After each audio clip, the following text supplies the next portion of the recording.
So in this exercise 4.19, so what is given here? An electron emitted by a cathode and accelerated through a potential difference 2.0 keV. So potential difference is 2 into 10 to the power 3 volt. Enters a region of uniform magnetic field 0.15 Tesla. Determine the trajectory of electron if the field is transverse to its initial velocity. तो अगर ये electron यूं inter होता है तो हमारी magnetic field कुछ इस रंग की है, ठीक. And this angle is 90 degree. तो इसके ऊपर जो फोर्स लगेगा वो it will be normal, it will be perpendicular to both velocity vector and magnetic field. और ये कुछ यूं इस ढंग से सर्कुलर पाथ बनाएगा. And what would be the radius of that circular path? mv upon qv. यहाँ पर v की वैल्यू हमें दी नहीं गई है डायरेक्ट, तो ठीक है, but enough information has been given. So हम लोग कुछ करके वेलोसिटी की वैल्यू लेकर के आएंगे. तो इसकी एनर्जी कितनी होगी?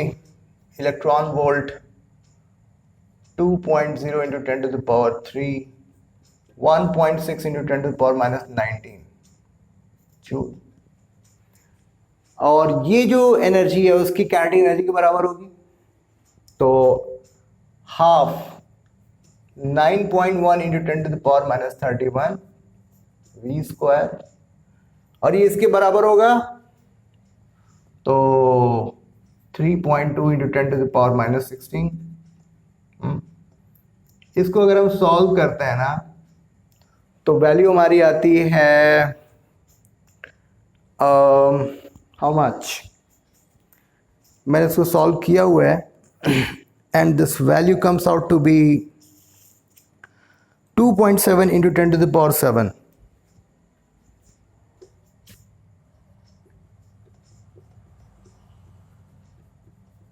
एक्चुअली ऐसा नहीं है, वो 8/3 है into 10 to the power 7 metre पर सेकेंड है, ठीक है. Excellent. Now we are suppose to find the value of R. तो m की वैल्यू क्या है? 9.1 into 10 to the power minus 31 और 8/3 into 10 to the power 7 1.6 into 10 to the power minus 19 and what is the value of b? 0.15. ठीक है. थोड़ी लंबी चौड़ी कैलकुलेशन करने के बाद जो है इसकी value 10 to the power minus 3 metre के आसपास आती है.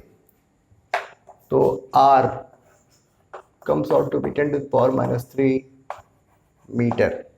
ठीक है. वो यहाँ पर हल्का सा दिख भी रहा है 10 टू द पावर माइनस 23 और ये ऊपर गया 10 टू द पावर माइनस 4 और उसको सॉल्व किया तो ये 10 to the power minus 3 metre के आसपास आ रहा है. तो इसको आप थोड़ा सा और सिंप्लीफाई कर लो. It comes out to be 1 millimetre. तो ये जो इसने ट्रेजेक्ट्री बनाई इसके रेडियस क्या है? 1 millimetre. So this was all about the first part. अब इसको अगर सेकंड पार्ट को हमें स्टडी करना है तो सिनेरियो क्या हो रहा है कि ये जो इलेक्ट्रॉन है, जो वेलोसिटी है, और ये हमारे जो मैग्नेटिक फील्ड है वो कुछ यू है ना, ये हमने ऐसे माना हुआ है ये डायरेक्शन में. तो ये एंगल 30 डिग्री है, ऐसा कुछ बोला है. The field is making an angle of 30 degree with the initial velocity. v क्या था 8/3 इंटू 10⁻7 मीटर पर सेकेंड। तो इसका जो ये वाला कंपोनेंट होगा जो परपेंडिकुलर जो है वेलोसिटी का, वो कंपोनेंट जो मैग्नेटिक फील्ड के परपेंडिकुलर है, वो क्या होगा v sin 30। ये बात आपको समझ में आ रही है? अगर ये वेलोसिटी हमारी जो है, if it is making angle with magnetic field b 30 degree, तो ये वाला जो कंपोनेंट है इसका, यानी कि इसका वर्टिकल कंपोनेंट, वो मैग्नेटिक फील्ड के साथ 90 डिग्री बनाएगा। तो sin 30 की वैल्यू क्या होती है v/2। तो अभी जो परपेंडिकुलर है वो उसकी वेलोसिटी जो है v/2 है। In earlier case it was entering with velocity v, ठीक। तो r is equal to mv/qv, यानी कि जो रेडियस है वो वेलोसिटी के डायरेक्टली प्रोपोर्शन में है। तो यहां पर ये velocity, initial velocity has change, it has fallen down by half. तो इसका मतलब रेडियस भी हाफ हो जाएगा।